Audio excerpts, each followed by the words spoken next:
Om Swastiastu. Assalamualaikum warahmatullahi wabarakatuh. Salam sejahtera untuk kita semua. Namo Buddhaya. Salam kebajikan. Rahayu.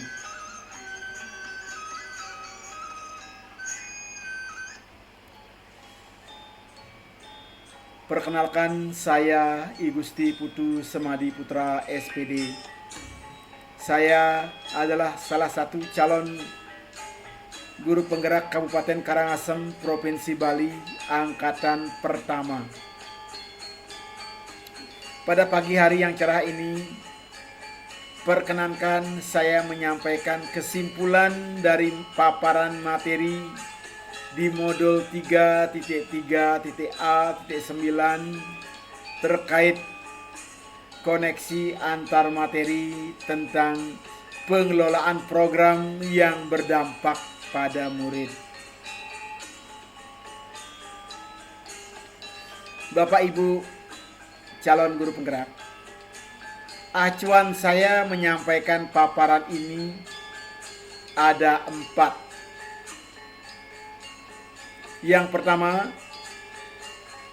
hal-hal menarik yang dapat ditarik dari pembelajaran modul materi ini dan bagaimana benang merah yang bisa ditarik dari keterkaitan antar materi yang diberikan dalam modul 3.3 ini.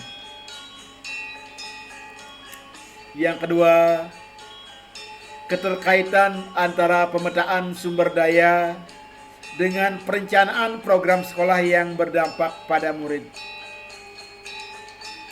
Yang ketiga, kaitan materi dalam paket modul lain yang berhubungan dengan materi di dalam modul 3.3 ini. Dan yang terakhir, keterkaitan dari semua materi tersebut dengan peran kita sebagai calon guru penggerak.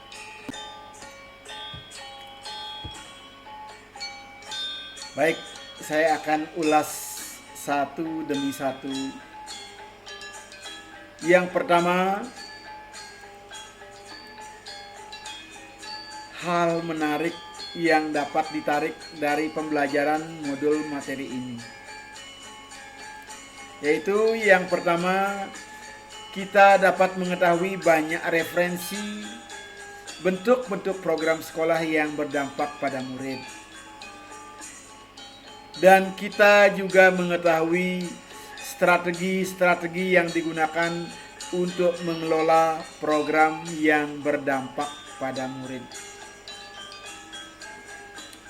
Nah, sekarang kita membicarakan hal-hal menarik yang dapat ditarik dari pembelajaran di modul ini. Yang saya cermati, yang pertama itu adalah MELR.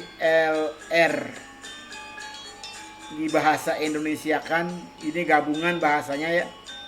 Monitoring, Evaluation, Learning, Reporting. Di mana monitoring itu mengacu pada proses menghimpun informasi dan analisis internal dari program kita. Evaluation yaitu sebuah penilaian retrospektif secara periodik dari program yang kita buat.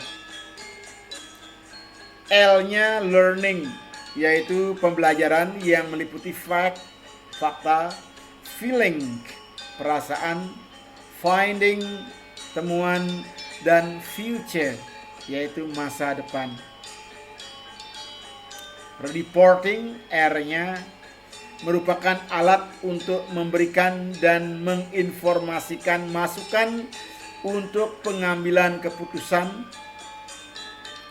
Laporan harus akurat, singkat, tepat, lengkap, tegas, konsisten, objektif, tepat pada waktunya, dan sampai pada yang meminta.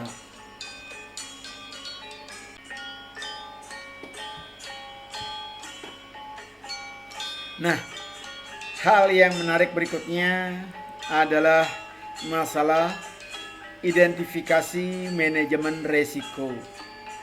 Kita mengenal istilah baru manajemen resiko. Di sini ada 5 resiko yang kita kenal. Yang pertama, ada resiko strategis yang berhubungan dengan kemampuan organisasi mencapai tujuan. Ada resiko keuangan, takutnya akan berkurangnya aset. Ada resiko operasional, yaitu berhubungan dengan kelangsungan proses manajemen. Ada resiko pemenuhan, berhubungan dengan kemampuan proses dan prosedural internal terkait dengan masalah hukum. Yang terakhir adalah resiko reputasi, yaitu reputasi dan merek lembaga.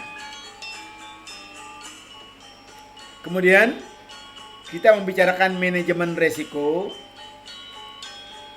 Di sini bagaimana sih tahapan dari manajemen resiko? Ada 4 tahap. Yang pertama, identifikasi resiko. Yang kedua, pengukuran resiko. Yang ketiga, melakukan strategi dalam pengendalian resiko. Dan yang terakhir, melakukan evaluasi terus-menerus dan berkelanjutan. Baik, selanjutnya saya akan mengulas acuan saya yang kedua, kaitan antara pemetaan sumber daya dengan perencanaan program sekolah yang berdampak pada murid.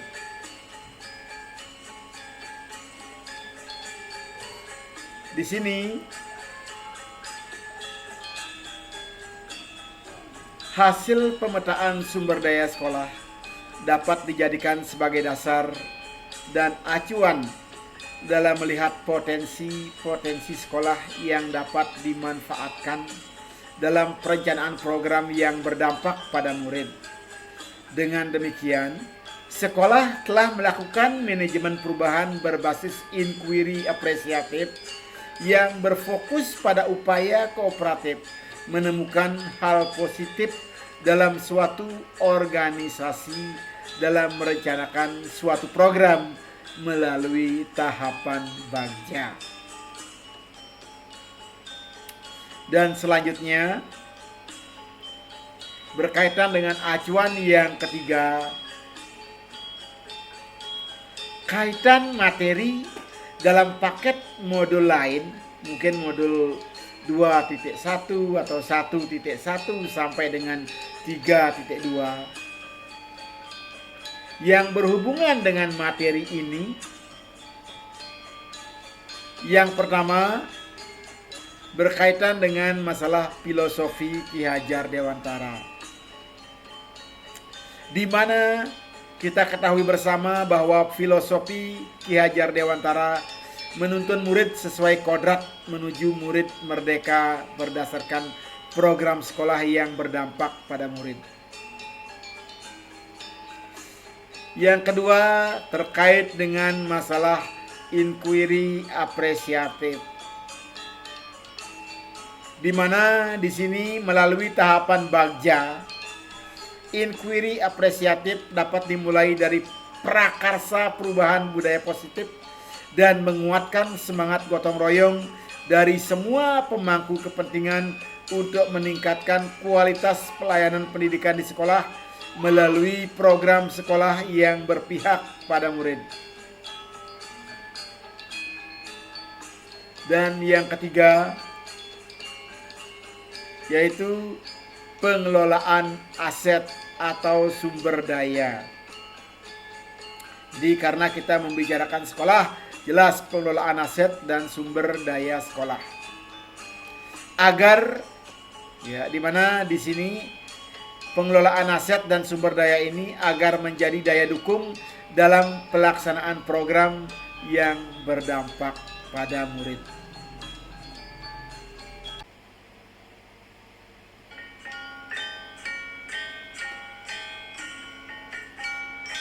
Dan penutup paparan saya akan menyampaikan acuan paparan saya yang keempat berkaitan dengan kaitan semua materi yang dipelajari dengan peran sebagai guru penggerak.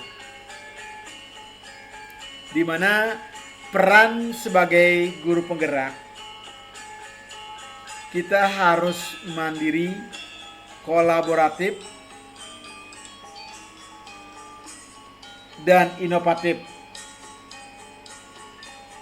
dalam mengelola perubahan dan lingkungan yang positif untuk mencapai tujuan terbentuknya murid yang berkarakter dan menuju profil pelajar Pancasila melalui pembelajaran Merdeka Belajar dan pembelajaran yang berpihak pada murid, yang diantaranya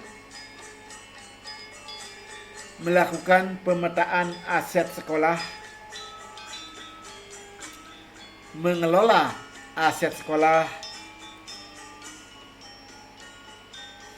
memanfaatkan potensi positif yang dimiliki sekolah, rencana manajemen, terutama manajemen sekolah,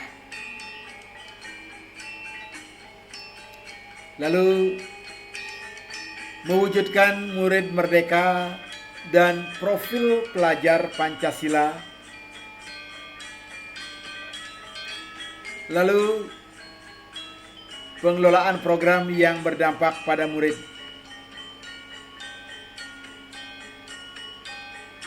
selanjutnya yaitu tahapan bagja, yang mana dalam tahapan ini ada 5 langkah, yaitu buat perencanaan, ambil pelajaran, gali mimpi, jabarkan rencana, dan atur eksekusi. Dan peran kita yang terakhir terkait dengan mewujudkan visi dan misi,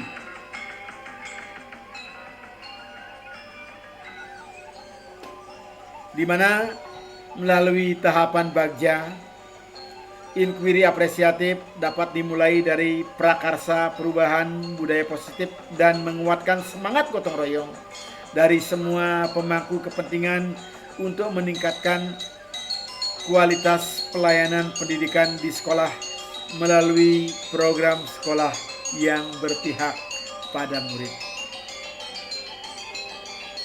Nah, itulah paparan materi saya berkaitan dengan koneksi antar materi terkait masalah pengelolaan program yang berdampak pada murid. Namun sebelum saya tutup, saya yakin dalam paparan saya sangat jauh dari sempurna. Untuk itu saya mohon kritik dan sarannya mohon dituliskan di kolom komentar. Juga saya mohon klik like dan subscribe-nya. Sebagai penutup, saya tutup dengan ngaturang Parame Santi. Om Santi Santi Santi Om. Wassalamualaikum warahmatullahi wabarakatuh. Salam sejahtera, Namo Buddhaya. Salam kebajikan, Rahayu. Terima kasih.